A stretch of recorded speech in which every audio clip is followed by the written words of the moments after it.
tanghali po sa ating lahat. Nandito si Kuya. Kuya, anong pangalan ng construction mo, Kuya? ERQ? ERQ Construction. ERQ Construction ba? Ang base ninyo sa Salvador. El Salvador? Ayan, so kumuha si Kuya ng ano niya, itong lower niya na customize. Ano nga size nito, Kuya? Nakalimutan ko. Ano to?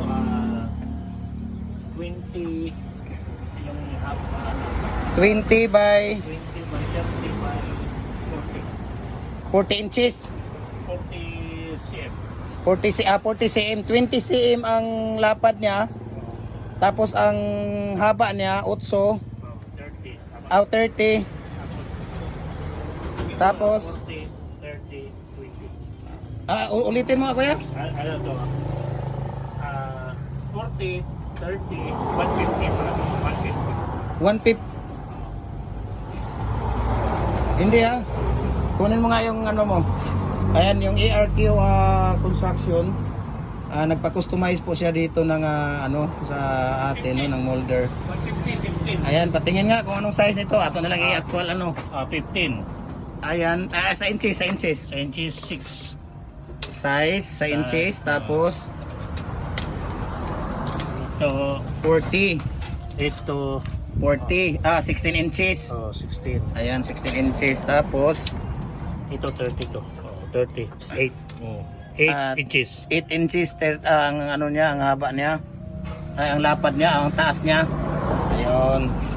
So, yan po ang ano ni Kuya. Okay. Tama. Yan yung order ni Kuya. At gagamitin niyo, saan niyo gagamitin, Kuya? Replace of loader sa Tanduay Distillers Incorporated Sa El Salvador, yung warehouse nila. warehouse. Gagamitin lang sa warehouse. Ayan si Kuya. Ang pangalan mo, Kuya? J. Si J.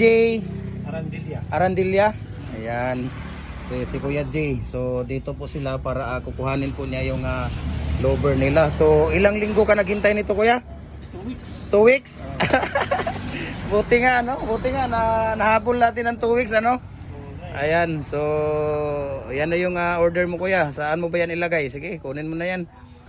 Nasa kasi ginamit yun. Ayan. Oh. Doon ka lang daan, Kuya. Ikot ka doon. Ayan si Kuya J. So dadalhin niya yan dito. Ikakarga na lang niya yan sa motor. Ayan. ERQ Enterprises. Ayan. So PM lang kayo sa... Mayroon naman kayong Facebook page, Kuya, sa ERQ, di ba? Mayroon kayong ano?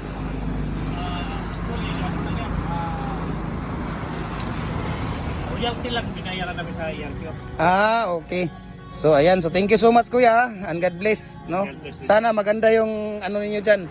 Pagkakagawa ninyo diyan. I mean yung gumagawa, no? Ayan, so thank you so much kay Kuya G at saka sa ARQ Enterprises for trusting Jim Hardware and Kukulamber and Concrete Products, Balulang Brands. Jim Hardware and Kukulamber and Concrete Products, Kanituan Brands. Jim Hardware and Kukulamber, Tambo Makasandig Brands, at saka sa ating personal Facebook account, Felix Tan Pagikan Jr. at saka sa ating Instagram, Felix_Pagikan 2000. Ayan, follow na po kayo, share, comment, and likes para updated po kayo sa ating mga video. At mabuhay at maraming salamat po sa ating lahat.